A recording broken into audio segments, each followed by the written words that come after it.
चलो let start with new ऐसे ऐसे 530। ऐसे 530 का नाम क्या है? Audit sampling. क्या है audit sampling?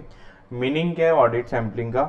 Application of audit procedure to less than 100% of items within the population. 100 चीज चेक करने की जगह थोड़ा कुछ चेक करना और पूरे पॉपुलेशन पे अपने को कंक्लूजन देना। ठीक है, तो application of audit procedure to less than 100% of item within the population. ठीक है, पहले दो एलडीआर क्वेश्चन करा रहा हूँ मैं, एकदम एलडीआर क्वेश्चन। एक तो सैम्पलिंग रिस्क क्या होता है और एक मेथड्स ऑफ ऑडिट सैम्पलिंग। अभी सैम्पलिंग रिस्क क्या होता है? तो सैम्पलिंग रिस्क मतलब क्या? तो टेस्ट ऑफ डिटेल्स और टेस्ट ऑफ कंट्रोल और टेस्ट ऑफ डिटेल। ठीक है, तुम बोल रहे हो कि कंट्रोल्स आर मोर इफेक्टिव, लेकिन एक्चुअली है क्या? नहीं। तुम बोल रहे हो कि मटेरियल मिसस्टेटमेंट नहीं है, लेकिन है। तो इससे क्या होगा? तुम्हारा ऑडिट इफेक्टिवनेस हार्म होगा। क्या होगा? ऑडिट इफेक्टिवनेस हार्म होगा और तुम गलत ओपिनियन दे बैठोगे। तो this will lead to it will affect audit effectiveness and lead to inappropriate audit opinion. क्या तुम बोल रहे हो टेस्ट ऑफ मतलब कंट्रोल्स एकदम मस्त है, लेकिन एक्चुअली है नहीं। तुम क्या बोल रहे हो? मटेरियल मिसस्टेटमेंट नहीं है, लेकिन एक्चुअली है। समझा? फिर दूसरा केस, तुम बोल रहे हो कंट्रोल्स आर लेस इफेक्टिव, लेकिन एक्चुअली अच्छे है। तुम बोल रहे हो मटेरियल मिसस्टेटमेंट है, जबकि एक्चुअल में नहीं है। प्रैक्टिकली सोचो, मैनेजमेंट मानेगा कभी? बोलेगा ऑडिटर झंडू वापस से काम कर। तो इधर क्या होगा? क्या हम होगा? तुम्हारा इफेक्टिवनेस हम होगा। क्या होगा? सॉरी, एफिशिएंसी हम होगा। क्या होगा? हम एफिशिएंसी मतलब क्या? काम बढ़ेगा, will lead to additional work. समझा? तो इधर क्या बोल रहे हो तुम लोग? कंट्रोल्स आर लेस इफेक्टिव, लेकिन एक्चुअल में अच्छे। तुम बोल रहे हो मटेरियल मिसस्टेटमेंट है, जबकि एक्चुअली है नहीं। तो मैनेजमेंट मानेगा नहीं। तो क्या हार्म होगा? एफिशिएंसी हार्म होगा। और क्या? It will lead to additional work, काम बढ़ेगा बेकार में अपना। तो ये क्या था? Sampling risk. तो टीओसी कंट्रोल्स इफेक्टिव बोल रहे हो, लेकिन एक्चुअल में है नहीं। मटेरियल मिसस्टेटमेंट नहीं है बोल रहे हो, लेकिन एक्चुअल में। तो इफेक्टिवनेस हार्म होगा और इनअप्रोप्रिएट ऑडिट ओपिनियन होगा। और दूसरा क्या? तुम बोल रहे हो कंट्रोल कम इफेक्टिव है, लेकिन एक्चुअल में अच्छे। मटेरियल मिसस्टेटमेंट है बोल रहे हो और एक्चुअल में नहीं है। तो काम बढ़ेगा, ऑडिट एफिशिएंसी हम। समझा? अभी ये एकदम मेथड्स ऑफ सैंपल सिलेक्शन। देखो, मेथड्स का आंसर अलग है, टाइप्स का आंसर अलग है। टाइप्स आया तो क्या लिखोगे? Statistical sampling and non statistical sampling. और मेथड्स पूछा तो ये लिखोगे। अभी स्टैटिस्टिकल सैम्पलिंग क्या होता है? रैंडमली जो हम करते हैं वो। और नॉन स्टैटिस्टिकल में बायस कुछ यूज करके करेंगे। तो टाइप्स में क्या लिखोगे? Statistical, non statistical. फिर मेथड्स में ये लिखोगे। ठीक है, अभी इसमें स्टैटिस्टिकल में भी 3 आता है और नॉन स्टैटिस्टिकल में 2। तो फर्स्ट 3 क्या है? स्टैटिस्टिकल है। ये random, systematic and monetary unit क्या है? स्टैटिस्टिकल है। और ब्लॉक और हैप्पैजार्ड क्या है? Non statistical. अभी रैंडम, ये इससे मसाला कट शॉर्ट मत करना। ठीक है, रैंडम सिलेक्शन में क्या है? All items within the population stand to have equal chance of selection by use of random number table और रैंडम नंबर जनरेटर्स। ये वर्ड्स आना चाहिए। ठीक है, तो all items have equal chance of selection कैसे करेंगे? यूज ऑफ रैंडम जनरेटर या रैंडम नंबर टेबल। ठीक, एक्सेल में रहता है ऐसा। फिर सिस्टमैटिक सिलेक्शन में क्या करेंगे? Number of sampling units in the population is divided by sample size to give a sample interval may be a starting point. और स्टार्ट कैसे करें? मतलब देखो, 1 to 100 है। ठीक है, अभी इसमें से अपने को 10 सैंपल निकालना है। तो अपन 1 to 10 में से एक कोई भी रैंडम सिलेक्ट करेंगे। समझो 5 सिलेक्ट किया, तो अगला कौन सा रहेगा? 15, 25, 35, 45। समझा? तो ये कौन सा आएगा? Systematic selection. तो उसमें थोड़ा रैंडम सिलेक्शन भी करेंगे, कुछ कुछ पार्ट। फिर मॉनिटरी यूनिट, वेट ज़्यादा है। समझो 10 लाख का कोई क्रेडिटर है, तो इसको चेक कर रहे, मॉनिटरी वैल्यू ज़्यादा है उसका, इसके लिए चेक कर रहे, बड़ा लग रहा है। तो value weighted selection in which sample size selection evaluation result in a conclusion of monetary amounts. अभी हैप्पैजार्ड सिलेक्शन, इसमें कोई स्ट्रक्चर क्वेश्चन में ऐसा भी पूछता है। They do not follow structure technique. तो कौन सा मसाला लिखने का है हैप्पैज़ार्ड। तो samples are selected without following a structure technique is not appropriate when using statistical. भाई ये कुछ भी सिलेक्ट कर रहे, तो अगर हम स्टैटिस्टिकल कर रहे तो ये करना सही रहेगा नहीं। तो हैप्पैज़ार्ड में क्या स्ट्रक्चर टेक्निक फॉलो नहीं होता है और not suitable when using statistical sampling. इसके लिए तो ये नॉन स्टैटिस्टिकल सैम्पलिंग है ना। हाँ, और ब्लॉक सिलेक्शन मतलब क्या, involve selection of blocks of continuous item from within the population. Block selection cannot ordinarily be used in audit sampling because most population are structured such that items in sequence can be have same characteristics to each other but different characteristics from elsewhere in the population. मतलब क्या है इसमें, समझो 1 से 10 अपन ने select किया 11 से 10, 11 से 20 सिलेक्ट किया, फिर 50 से 60 सिलेक्ट किया। अभी ये लाइन में है ना, तो हो सकता है इधर जो गलती हो वो इधर ना हो, तो ये ब्लॉक में भी मतलब इतना अप्रोप्रिएट नहीं है। तो नॉन स्टैटिस्टिकल दोनों भी इतना अप्रोप्रिएट नहीं, ये लाइन में चूज करें और हैप्पैज़ार्ड में कुछ भी सिलेक्ट। और स्टैटिस्टिकल में 3 क्या है, रैंडम, मॉनेटरी वैल्यू और सिस्टमेटिक। चलो समझा तुमको, अभी फटाफट जाएगा। ये 2 एकदम इम्पोर्टेंट क्वेश्चन था।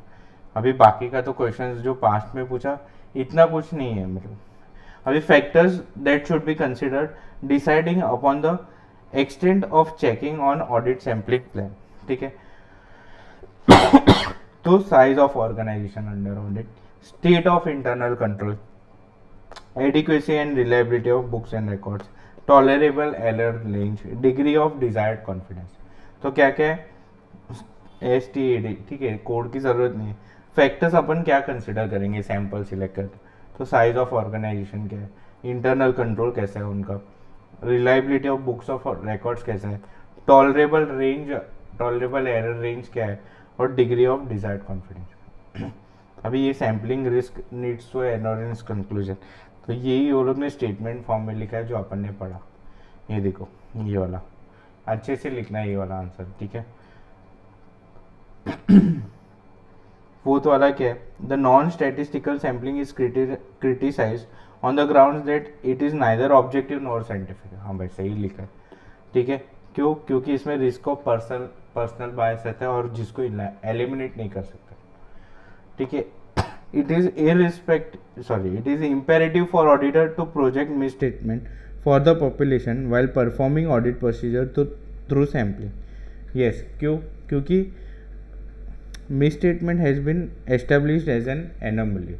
If uncorrected, still needs to be considered in addition to projection of non-anomalous. ठीक है, फिर दूसरा क्या है, population whereas for test of control no implicit projection of deviation necessary since sample deviation rate is also projected deviation rate for the population of। Question क्या था भाई, auditor to project misstatement for population while performing audit procedure through sampling। तो पहला तो अपन anomaly में select करते तो non एनोमलिस भी हो सकता है, और दूसरा क्या, पॉपुलेशन में एक डिविएशन रेट होगा तो उसकी वजह से अपने को इफेक्ट होगा। डिविएशन रेट मतलब क्या, टॉलरेबल रेट अपन पढ़ेंगे अभी। वो क्या होता है, इतना हुआ एरर तो ठीक है 2-4%, 10-20% एरर ही हो रहा है तो भाई it is not worth while. देखो नेक्स्ट अपन पढ़ेंगे सैम्पलिंग रिस्क वापस, तो वो टेबल बना है वो ज़्यादा अच्छा है। ठीक है, अभी नॉन सैम्पलिंग रिस्क का एग्जांपल्स दे। नॉन सैम्पलिंग रिस्क क्या क्या हो सकता है, ये तो sampling risk, non sampling risk मस्त है। ठीक है, it is an erroneous conclusion for any reason not related to sampling risk. ठीक है, अभी sources of non sampling risk क्या क्या है, एक तो तुम लोग है ना जो मम्मी पापा की गलती, ह्यूमन मिस्टेक्स। ठीक है, फिर applying audit procedure not appropriate to objective of audit, relying on erroneous information, misinterpreting the sample, non-sampling risk can never be mathematically measured। तो क्या क्या पॉइंट है, एक तो मम्मी पापा की गलती। ठीक है, मैथमेटिकली मेजर कर सकते हैं नहीं, अप्लाइंग ऑडिट प्रोसीजर जिधर अप्रोप्रिएट नहीं, relying on erroneous conclusion, misinterpreting sample risk. क्या क्या है, मैथमेटिकली मेजर होगा नहीं, misinterpreting the sample result, relying on erroneous information, applying audit procedure not appropriate, और ह्यूमन मिस्टेक। एक बार ऐसा पढ़ो क्या, एक तो human mistake, applying audit procedure not appropriate, relying on erroneous information, फिर misinterpreting the sample result, और लास्ट में क्या है, मैथमेटिकली मेजर नहीं हो सकता। अभी करेक्ट इनकरेक्ट है। इन स्ट्रेटिफाइड सैम्पलिंग मतलब वो दूसरा वाला, the conclusion drawn on each item can be directly projected to whole, नहीं वो उसका वो 10 आइटम का वो बोलेगा ना, होल पॉपुलेशन का थोड़ी, only on respective stratum from where they are drawn, not on whole population. फिर statistic sampling can be more scientific without personal bias, will always be inappropriate to use under all नहीं।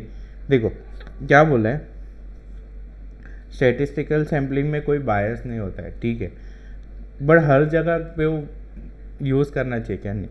तो हाँ ठीक है, widely accepted है, लेकिन may not be appropriate for using it in all situation, ठीक है। जिधर जैसे किधर किधर ज़रूरी है, will provide satisfactory information in less time, दूसरा कुछ करके अपने को लेस टाइम और लेस एफर्ट में मिल जाएगा, तो हम लोग को स्टैटिस्टिकल क्यों करना है। For instance when the exact accuracy is required और in case of legal requirement, ठीक है। फिर with reference to SA 530 you need to, इसमें क्या टेस्ट ऑफ डिटेल्स के बारे में बताना है, डिजायर्ड लेवल ऑफ एश्योरेंस और स्ट्रेटिफिकेशन ऑफ द पॉपुलेशन। तो डिजायर्ड लेवल ऑफ एश्योरेंस तो मतलब क्या, अपना जो टॉलरेबल मिसस्टेटमेंट है और जो एक्चुअल मिसस्टेटमेंट है, तो कम कौन सा रहना चाहिए, टॉलर मतलब ये ना बढ़ना नहीं चाहिए। Tolerable misstatement is not extended. तुमने सोचा था 5% गलती चलेगा, कितना गलती हो रहा है 10%, तो ये बढ़ रहा है, सॉरी तुमने कितना सोचा था 5%, हो रहा है कितना है 10, अच्छा बात गंदा बात। तो डिविएशन लेवल ऑफ एश्योरेंस क्या बोलता है कि tolerable misstatement is not accepted by actual. 5 का तुम 4 ला रहे हो तो अच्छी बात है, 5 का 10 मत करो। फिर स्ट्रेटिफिकेशन ऑफ पॉपुलेशन मतलब क्या, सैंपल साइज डिक्रीज होगा। देखो स्ट्रेटिफिकेशन में क्या होगा, पॉपुलेशन अपने को अप्रोप्रिएट होना, सैंपल साइज डिक्रीज होगा अगर number of monetary items in population बढ़ेगा, ठीक है। तो इसमें डिजायर्ड लेवल में क्या लिखना था, टॉलरेबल मिसस्टेटमेंट का रेट और एक्चुअल मिसस्टेटमेंट, और इसमें सैंपल साइज इंक्रीज डिक्रीज के बारे में, ठीक है। What are the matters that auditor shall consider while designing. अभी ये या तो क्वेश्चन क्या आएगा, sample size, sample design and selection of item. बताओ तो सिलेक्शन ऑफ आइटम क्या, 3 point, sample size, sample design and selection of item, ये मेरा राइटिंग है, और कमेंट लिख देंगे, ठीक है। अभी अपने को मैटर्स क्या क्या कंसिडर करना है वेल डिज़ाइन। तो मेरे को एक बात बताओ, सैंपल साइज़ कैसा होना चाहिए, सैंपल साइज़ ऐसा होना चाहिए कि वो कम हो, मतलब क्या, टॉलरेबल, अपना जो सैम्पलिंग रिस्क है वो एक्सेप्टेबल लो लेवल पर होना चाहिए। तो साइज़ कैसा होना चाहिए, अपना जो सैम्पलिंग रिस्क है वो एक्सेप्टेबली लो लेवल पर होना चाहिए। फिर सिलेक्शन ऑफ आइटम कैसा होना चाहिए, रैंडम बेसिस पे, ईच यूनिट साल है इक्वल चांस ऑफ सिलेक्शन, ठीक है। फिर तीसरा पॉइंट क्या है, सैंपल साइज, सैंपल डिज़ाइन कैसा होना चाहिए, जो तुम्हारे कैरेक्टरिस्टिक ऑफ पॉपुलेशन को रिप्रेजेंट करे। When designing an audit sample, the auditor shall determine that sample must be represented. तो 3 पॉइंट तो पहले तुम लोग बोलो, सैंपल साइज, सैंपल डिज़ाइन और सिलेक्शन ऑफ। सैंपल साइज कैसा होना चाहिए, तो sampling risk acceptable low level पे है। फिर सैंपल डिज़ाइन कैसा होना चाहिए, जो रिप्रेजेंट करे पॉपुलेशन को, और सैंपल सिलेक्शन कैसा होना चाहिए, ईच यूनिट साल है इक्वल चांस ऑफ। अरे तुमको समझा। फिर बाकी ये 3 पॉइंट मेन है, बाकी 2 पॉइंट तुम ऐसे ही लिखना चाहिए, ऐसे भी लिख सकते हो कि कैरेक्टरिस्टिक्स ऑफ पॉपुलेशन को रिप्रेजेंट करना चाहिए। फिर नीचे है कि specific purpose to be achieved and the combination of order, कुछ स्पेसिफिक पर्पस के लिए अगर अपन कर रहे या अचीव करना है कॉम्बिनेशन ऑफ ऑडिट, मतलब इन शॉर्ट ऑडिट प्रोसीजर को अप्लाई करना, और to obtain SAE that the population from which audit sample is drawn is complete. Last में क्या करेंगे, ऑब्टेन SAE। तो पॉइंट समझा तुमको, मेन क्या है, सैंपल साइज, सैंपल सिलेक्शन और सैंपल डिज़ाइन, ठीक है। फिर कैरेक्टरिस्टिक्स ऑफ पॉपुलेशन का होना चाहिए, ऑब्टेन करना है SAE, 2 पॉइंट ऐसे लिख सकते हो। ठीक है, कॉम्बिनेशन ऑफ ऑडिट प्रोसीजर कुछ है और पॉसिबल डिविएशन या मिसस्टेटमेंट है तो कम, ठीक, ये समझा। ये सैम्पलिंग बहुत इंपॉर्टेंट है हमें, और वो मसाला जो है मेथड्स ऑफ ऑडिट सैम्पलिंग और सैम्पलिंग रिस्क है अच्छे से करके जाना, ठीक है। एक क्वेश्चन और मेरे को इम्पोर्टेंट लग रहा है, एडवांटेजेस ऑफ स्टैटिस्टिकल सैम्पलिंग, ठीक है। तो पहला क्या है, sample size does not increase in same proportion, ठीक है। अपन जो सिलेक्ट करते मतलब भले वो फिर 1000 100 या 1000 सैंपल साइज जो सिलेक्ट करेगा वही, फिर प्रोपोर्शन कुछ भी हो, फिर मोर ऑब्जेक्टिव एंड डिफेंसिबल, फिर दो मीन्स का पॉइंट है। तो means for estimating minimum sample size, means for calculated risk, फिर better description of large mass of data, clerical mistakes are not done, ठीक है, नॉट लार्ज, ठीक है। फिर widely accepted way of sampling as it is more scientific, ठीक है, ये अपन ने क्वेश्चन में भी पढ़ा, विदाउट पर्सनल बायस और मोर रिलायबल। तो क्या है एडवांटेजेस ऑफ स्टैटिस्टिकल सैम्पलिंग? पहला तो क्या आएगा,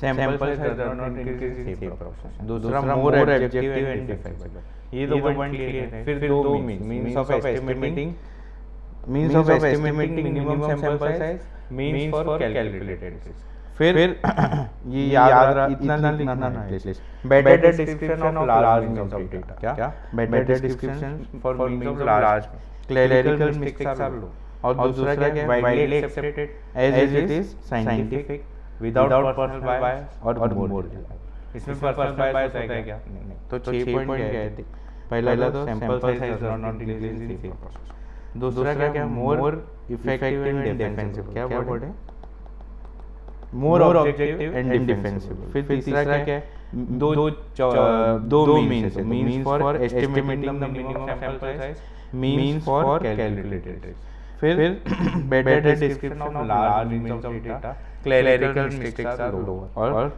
वाइडली एक्सेप्टेड, क्यों, वो साइंटिफिक है, विदाउट पर्सनल बायस है और मोर रिलायबल है, इसलिए। समझा तुमको?